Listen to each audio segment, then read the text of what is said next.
Assalamualaikum warahmatullahi wabarakatuh. Salam sejahtera untuk para guru hebat yang ada di seluruh Indonesia. Salam bahagia, salam guru penggerak. Perkenalkan, nama saya adalah Rosmalina Tebiari. Saya adalah guru pada SMP Negeri 1 Tual, calon guru penggerak angkatan kedua Kota Tual. Pada kesempatan kali ini, saya akan melakukan koneksi antar materi setelah mempelajari kerangka filosofi pemikiran Ki Hajar Dewantara tentang pendidikan. Dan setelah mempelajari modul 1 pada ruang kolaborasi, refleksi terbimbing, demonstrasi kontekstual, dan elaborasi pemahaman. Pertama-tama saya akan membuat kesimpulan dari modul 1.1 yang telah saya pelajari tentang kerangka pemikiran Ki Hajar Dewantara tentang pendidikan. Seperti yang kita ketahui, Bapak Ki Hajar Dewantara adalah Bapak Pendidikan Nasional yang lahir pada tanggal 2 Mei tahun 1889. Beliau dibesarkan di lingkungan keluarga keraton Yogyakarta. Hari kelahirannya kemudian diperingati sebagai Hari Pendidikan Nasional. Menurut Bapak Ki Hajar Dewantara, pendidikan diartikan sebagai tuntunan di dalam hidup tumbuhnya anak-anak, dengan tujuannya adalah menuntun segala kekuatan kodrat yang ada pada anak-anak agar mereka sebagai manusia dan anggota masyarakat dapatlah mencapai keselamatan dan kebahagiaan yang setinggi-tingginya. Adapun pemikiran Ki Hajar Dewantara tentang pendidikan adalah: pertama, anak bukanlah sebuah kertas kosong, melainkan samar-samar yang telah terisi. Sebagai guru, berkewajiban menebalkannya. Sejak lahirnya, anak telah memiliki keistimewaan, keunikan, dan potensinya masing-masing, sehingga guru tidaklah boleh menyeragamkannya, melainkan mendorong dan menuntun anak agar menemukan keunikan serta keistimewaan dan potensinya. Yang kedua adalah, didiklah anak sesuai dengan kodrat alam dan kodrat zamannya. Kodrat anak adalah menyukai permainan, maka pembelajaran baiknya diselipi permainan agar menyenangkan dan anak merasa nyaman pada saat pembelajaran. Saat ini anak berada pada era 4.0, di mana anak-anak sangat menyukai gadget, menyukai mengakses informasi lewat internet.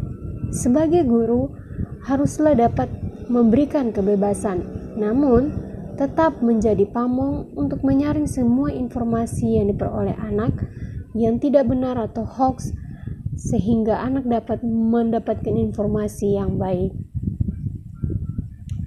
Dalam pembelajaran, anak bukanlah objek tetapi subjek. Guru sudah tidak boleh lagi memaksakan anak agar seragam dengan keinginan guru, tetapi menuntun agar potensi dalam diri anak dikembangkan sehingga ia mencapai kebahagiaan setinggi-tingginya. Yang ketiga adalah, di dalam mendidik anak, Bapak Ki Hajar Dewantara bersemboyankan 3 hal, yaitu Ingarso Song Tulodo yang artinya di depan memberi teladan, Ing Madya Mangun Karsa yang artinya di tengah membangun semangat, dan Tuturi Handayani yang artinya di belakang memberi dorongan. Dalam sistem Among, Bapak Ki Hajar Dewantara menempatkan guru pada semua sisi, yakni di depan, di tengah, dan di belakang. Ingarso Song Tulodo yang berarti berada di depan menjadi teladan. Hendaknya seseorang guru akan selalu menjadi teladan bagi para murid. Seperti seseorang yang akan selalu membawa lilin di depannya agar ia dapat berjalan dalam gelap, maka guru haruslah menjadi lilin bagi peserta didik. Haruslah memberi terang dan memberi teladan dalam pembelajaran. Peserta didik yang masih samar-samar tentang mana yang baik dan buruk akan menjadi jelas saat melihat dan meniru keteladanan baik dari seorang guru. Guru adalah pribadi yang digugu dan ditiru. Ing madya mangun karsa, yang artinya di tengah membangun semangat, artinya seorang guru haruslah dapat menjadi seperti akar dan batang pohon yang kokoh, menopang sebuah pohon sehingga dapat membangun ranting-ranting yang kuat. Sebagai seorang guru di tengah-tengah peserta didik, haruslah juga dapat membangun semangat, memberi motivasi dan mendukung semua kreativitas serta potensi anak sehingga terciptanya generasi-generasi berkarakter Pancasila. Tuturi Handayani yang diartikan di belakang memberi dorongan, seperti seorang anak yang belajar bersepeda, orang tua akan selalu berada di belakangnya untuk memastikan sepeda melaju ke depan dengan aman dan memastikan anak tidak akan terjatuh. Demikian juga peran seorang guru, haruslah dapat menuntun dan mendorong perkembangan, kreativitas dan potensi peserta didik. Namun pada situasi tertentu, guru harus dapat menjadi pamong untuk memastikan anak menyerapkan hal-hal positif dalam setiap pembelajaran. Keempat, dalam pemikiran Ki Hajar Dewantara mengatakan bahwa penanaman budi pekerti luhur atau watak atau karakter merupakan perpaduan antara gerak pikir, perasaan, dan kehendak atau kemauan, sehingga menimbulkan tenaga. Budi pekerti juga dapat diartikan sebagai perpaduan antara cipta atau kognitif, karsa atau afektif, sehingga menciptakan karya atau psikomotor. Sedih merupakan perpaduan harmonis antara cipta dan karsa, demikian pula bahagia. Lebih lanjut, Ki Hajar Dewantara menjelaskan bahwa keluarga menjadi tempat yang utama dan paling baik untuk melatih pendidikan sosial dan karakter baik bagi seorang anak. Keluarga merupakan tempat bersemainya pendidikan yang sempurna bagi anak untuk melatih kecerdasan dan budi pekerti. Pendidikan yang dicetus oleh Ki Hajar Dewantara adalah pendidikan yang memerdekakan. Ki Hajar Dewantara juga senantiasa menegaskan bahwa pendidikan akan berjalan dengan baik jika anak didik merdeka batinnya dan merdeka lahirnya serta merdeka pikiran dan tenaganya. Hal ini pun relevan dengan program Merdeka Belajar yang dicetus oleh Menteri Pendidikan Nadiem Makarim yang bertujuan menciptakan profil Pancasila yang beriman, bertakwa kepada Tuhan Yang Maha Esa dan berakhlak mulia, berkebinekaan global, bergotong royong, bernalar kritis, kreatif, dan mandiri. Pendidikan pun menurut Bapak Ki Hajar Dewantara adalah tempat persemaian benih-benih kebudayaan. Dalam persemaian benih-benih, Bapak Ki Hajar Dewantara menggambarkan pendidik sebagai petani dan siswa sebagai benihnya. Benih yang baik akan tumbuh dengan tidak baik jika petani tidak memberikan perhatian, pengairan yang baik, dan begitu pula jika benih yang tidak baik akan tumbuh menjadi tanaman yang baik jika sebagai petani dapat memberikan perhatian dan pengairan yang baik. Sebagai seorang pendidik, haruslah dapat memberi perhatian dan tuntunan yang baik kepada peserta didik. Pendidik dan kebudayaan sejatinya berkaitan sangat erat. Hal positif dari pemikiran Ki Hajar Dewantara tentang pendidikan yang ada dalam budaya Kota Tual yaitu Maren, diartikan sebagai gotong royong atau kerjasama. Dalam budaya Maren, nilai-nilai yang selaras dengan pemikiran Ki Hajar Dewantara adalah gotong royong, kerjasama saling membantu, ikhlas memberi tanpa paksaan, kekeluargaan, kreativitas, saling menghormati, dan budaya turun-temurun. Hal positif yang kemudian dipilih oleh saya dan teman-teman untuk diaplikasikan di kelas adalah berkebinekaan global. di mana pelajar Indonesia dengan profil berkebinekaan global adalah pelajar yang memiliki kemampuan mempertahankan budaya luhur, lokalitas dan identitasnya, dan tetap berpemikiran terbuka dalam berinteraksi dengan budaya lain sehingga menumbuhkan rasa saling menghargai dan terbentuknya budaya baru yang positif dan tidak bertentangan dengan budaya luhur bangsa.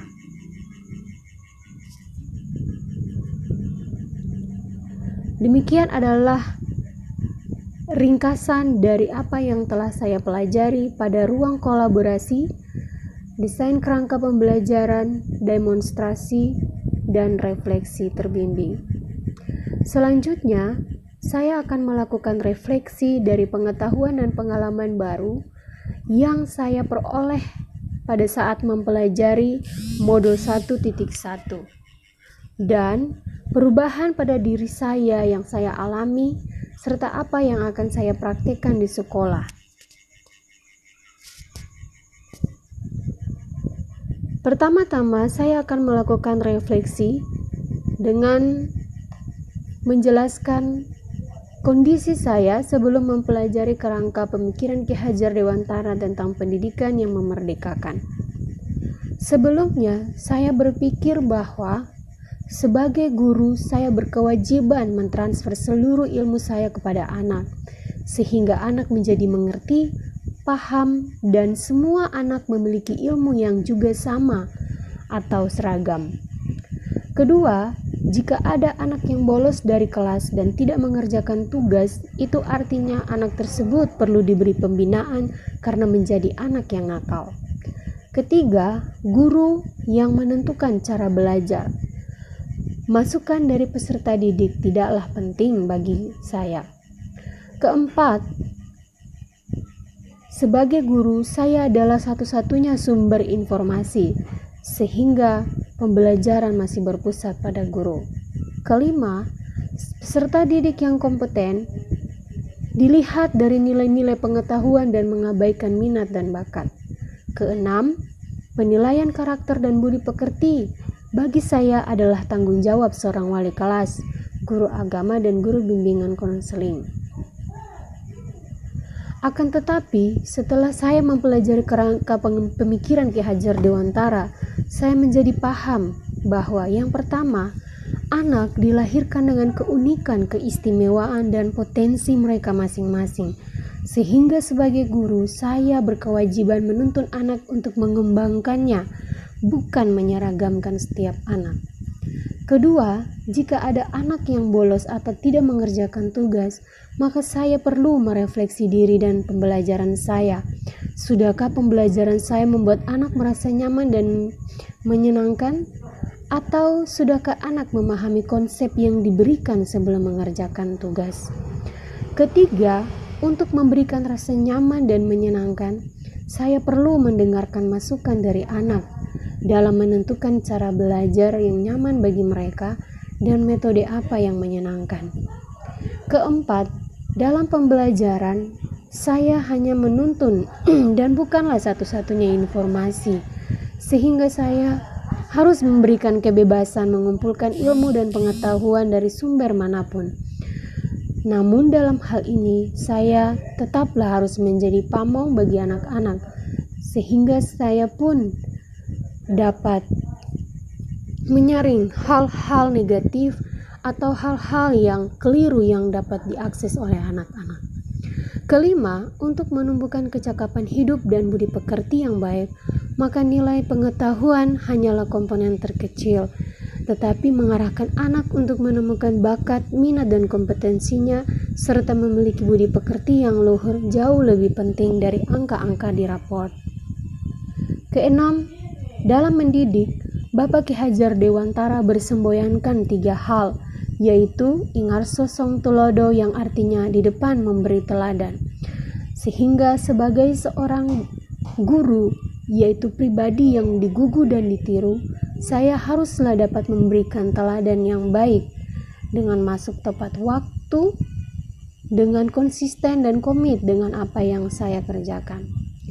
Kedua, ing madya mangun karsa, yang artinya di tengah membangun semangat. Artinya sebagai seorang guru, saya harus memberikan semangat, memotivasi, mendorong anak untuk mengembangkan kreativitasnya, mengembangkan hobinya, sehingga ia tidak semata-mata terfokus pada pengetahuannya, melainkan dapat mengembangkan apa yang ada pada dirinya. Ketiga, tuturi handayani, yang artinya di belakang memberikan dorongan. Artinya sebagai seorang guru, saya haruslah dapat mendorong anak untuk melakukan hal-hal baik, mendorong anak untuk mempertahankan budaya-budaya baik yang ada di kota Tual maupun budaya baik yang telah ia peroleh di lingkungan keluarga. Dan dalam sistem among atau menuntun, Bapak Ki Hajar Dewantara menempatkan kami sebagai seorang guru untuk ada pada berbagai sisi, yakni di depan, di tengah, dan di belakang. Ada beberapa hal dari pemikiran Ki Hajar Dewantara yang telah saya pelajari dan akan saya praktekkan di kelas. Yang pertama, melakukan diagnosis non-kognitif di awal pembelajaran. Bentuknya berupa pertanyaan, seberapa nyaman anak belajar atau bersemangatkah anak belajar pada saat itu.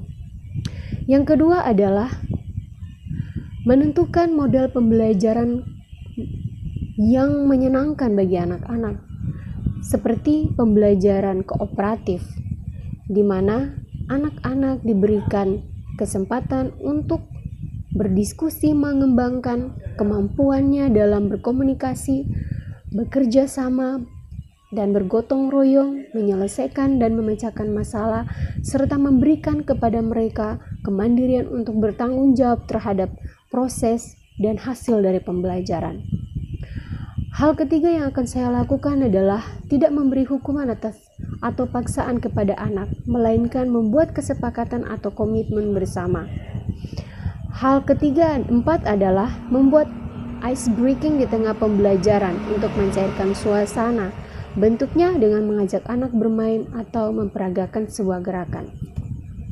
Hal konkret berikutnya yang bisa saya lakukan di kelas adalah dalam diskusi selama proses pembelajaran berlangsung, guru hanya sebagai fasilitator dan mengarahkan anak untuk menemukan informasi lewat sumber belajar yang lain. Yang keenam, untuk menumbuhkan karakter dan budi pekerti, saya akan mengajak anak berdoa, bekerja sama dalam diskusi, berani dan bertanggung jawab terhadap hasil karyanya. Yang ketujuh adalah menggunakan model pembelajaran yang kontekstual, memberi manfaat dan kegunaan dalam pembelajaran. Yang kedelapan adalah meminta peserta didik untuk menampilkan pengetahuannya lewat karya atau minat dan bakat yang mereka miliki. Dan yang terakhir atau yang kesembilan adalah dalam refleksi setelah pembelajaran, saya akan meminta peserta didik menuliskan perasaan yang mereka rasakan setelah pembelajaran dan meminta anak untuk menuliskan